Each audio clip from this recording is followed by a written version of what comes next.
there is this concentrated short position in silver, and that's been used to manage the price. But you have to be absolutely insane or suicidal to want to short silver at these levels. We've broken over the 3250 level.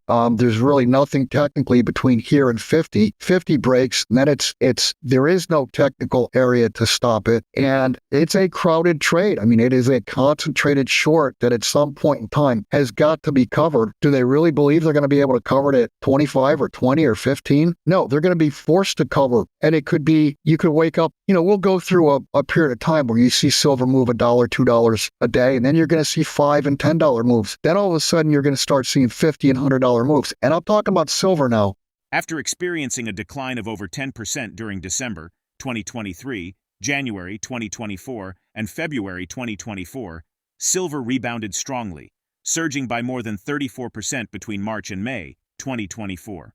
However, the subsequent 3 months witnessed a 5.22% dip, indicating a period of uncertainty in the market. In September, silver prices surged by 7.96%, the highest since 2012. Despite a slight retreat, they remained strong, with a 2.16% gain in early October. Former Wall Street branch manager Bill Holter predicts an imminent major short squeeze in the silver market, noting Bank of America as a key short seller, similar to past cases like JP Morgan and Bear Stearns. He explains that this scenario is larger than past cases, suggesting silver prices could surge up to $100. The silver all-time high was $49.95 per ounce, a level it reached on January 17, 1980. Although it continues to exhibit its hallmark volatility, many silver investors believe a bull market is starting for the precious metal. With all factors in play, Holter notes that Saudi Arabia, currently holding up to $800 billion in U.S. treasuries, might shift to precious metals due to fears of asset freezes like Russia's. The Saudi Arabia precious metals market size is projected to grow 6.40% during 2024 to 2032.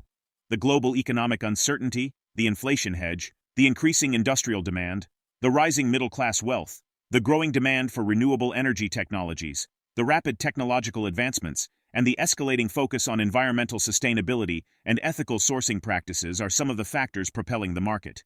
Concurrently, Holter warns of potential Western banking issues, with repo market strains as an early sign. He believes trillions could flow into precious metals as investors seek safety, tightening supply. On the topic of Russia, Holter notes that the country's recent move to buy silver alongside gold is quite significant. This could strain supply, leading to delivery failures and hoarding of existing stocks. Now, we present the clips of Bill Holter's insights from his recent interview. Before we continue to discuss this, please subscribe to our channel and activate the bell icon for timely updates. I forget who it was, and I think it was, it might have been Bank of America, it might have been JP Morgan, I forget who it was that was really short after I think it was JP Morgan, because they absorbed Bear Stearns, and I think Lehman was also short, but Bear Stearns was the big silver short. So those had to be covered, and that was basically a short covering operation. You have that same thing today. I believe Bank of America is the big short, but this is way bigger than back then. I mean, to see it move to $50, and I'd be shocked if that were to happen. We've got, from what I understand, there's 406 paper ounces now for every 1 real ounce that exists. So there's gasoline for the short squeeze fire. You also have, isn't it interesting that Saudi Arabia did not, from what I understand, they did not attend the BRICS meeting. And I think the reason being they're sitting on, $600 or $800 billion worth of treasuries, and they don't want to see the same thing happen to their treasuries that happened to the Russian treasuries, the 300 plus billion that were sequestered, stolen, whatever you want to call it. That's $800 billion that could move into metal. I just posted an article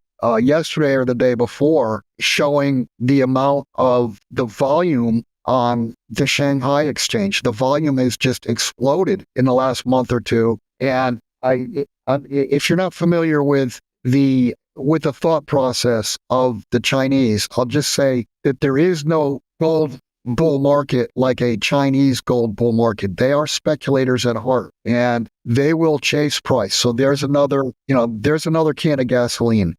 India has been a huge importer. That's another can of gasoline. And then after that, in the West, we're going to have banking problems. We're starting to have rumblings again in the repo market. I mean, you're talking about literally trillions of dollars that are going to move into gold and silver, and that's like trying to put Niagara Falls through a garden hose. You can't do it, but the price is going to explode, and it will be real raw buying. But the real fun is going to be watching the shorts get squeezed because they're going to be forced to cover. Well, that's huge. I mean, hey, I'm going to use the term marginal buyer. It's a buyer on the margin, but Russia by no means is a marginal buyer. I mean, they could step up and easily put, $50, $100 million a month. And in the very first month, there'd be a failure to deliver. And all available gold and silver for sale today would not be for sale tomorrow. That would all go into hiding. So yeah, that's another huge buyer. And I just want to say that, there is this concentrated short position in silver, and that's been used to manage the price. But you have to be absolutely insane or suicidal to want to short silver at these levels. We've broken over the 3250 level. There's really nothing technically between here and 50. 50 breaks, and then there is no technical area to stop it. And it's a crowded trade. I mean, it is a concentrated short that at some point in time has got to be covered. Do they really believe they're going to be able to cover it at 25 or 20 or 15? No, they're going to be forced to cover. And it could be, you could wake up, we'll go through a period of time where you see silver move $1, $2 a day, and then you're going to see $5 and $10 moves. Then all of a sudden you're going to start seeing $50 and $100 moves. And I'm talking about silver now, not talking about gold. And I think you're going to start seeing $200 day moves in gold. It's a function of shorts being forced to buy because they get a margin call. And I mean, you've got to be suicidal to want to short silver, which is the cheapest asset on the planet. Regarding U.S. finances, Bill Holter warns that high interest rates will result in unsustainable debt levels, with interest expenses potentially consuming 40% of tax revenue. He predicts BRICS nations may abandon the dollar, returning it to the U.S. to purchase assets, while foreign entities increasingly invest in gold and silver to hedge against inflation. From 1971 to 2024, the U.S. national debt grew from $400 billion to $35 trillion. As global economic conditions evolve, dollar-denominated lending to emerging markets is drying up, with a striking $78 billion drop in the second quarter of 2024 alone. This shift, revealed in the latest report from the Bank for International Settlements, suggests new challenges and opportunities for corporate treasurers in managing financing in emerging markets. According to Holter, the government will likely impose taxes or penalties on gold and silver ownership, rather than seizing them directly. He also warns against making multiple small purchases to avoid reporting, as it may raise red flags. Let's get back to the interview. I guess I'm going to start by saying not very far, especially if interest rates stay where they are or go higher. This fiscal year that just started, we're only a month into the fiscal year for the federal government. They're going to pay probably 1.5 or 1.6 trillion in interest only. We're probably going to run another 2 trillion plus deficit this year. And if interest rates go higher, I mean, we'll be at 2 trillion easily the following year. If you're taking in $4.5 trillion in tax revenues and you're paying $2 trillion out in interest expense, that should answer your question right there. You're at a point where interest expense is 40% of revenue. That's not even, that's completely not sustainable. But I would suspect that you would see the BRICS stepping in and saying, that's it, we're out. We're not using dollars. Here's your dollars. And I think what you're going to see is a lot of those dollars are going to come back here to the United States and buy stuff up. And those dollars that are being sold by foreign central banks, foreign sovereign wealth funds, a lot of that's going to go into gold and silver because they still want to hold money, but they don't want money that's going to debase. So I would just say you're watching the unsustainability happen right before your eyes.